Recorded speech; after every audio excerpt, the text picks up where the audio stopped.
ସମନ୍ତା ଡକାଇ ଦୌଡ଼ା ହଁ ମୋ ଭାଇକୁ ତ ମୁଁ ନିଶ୍ଚୟ ଡାକିବି ହେଲେ ବାବୁ ଆପଣ ଏଇ ସାପକୁ ବାହାରେ ଛାଡ଼ି ଆସିଲେ କଣ ହେଲା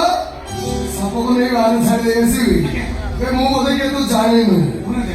ମୋ ନାଁ ହଉଛି ଶିବ ଶଙ୍କର ମହାଦେବ କୈଳାସପତି ଶିବଙ୍କର ଯେମିତି ସାପ ପ୍ରିୟ ମୋର ବି ସେମିତି ସାପ ଅତି ନିଜ ତାକୁ ଭାଇ ଆଦିତ୍ୟକୁ ନା ମୁଁ ତାକୁ ଡାକିପାରିବିନି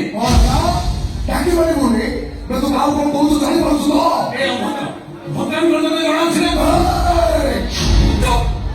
ମୁଁ ପ୍ରଥମ ତୋର ଆଜ୍ଞାପନରେ ସମାଧାନ କରୁଛି ହେଲେ ମୋତେ ବି ଟିକେ ଖାତି କରିବ ନାହିଁ କଣ ମୋ ଘରେ ବସି ପୁଣି ମୋତେ ନାଲି ଆଖି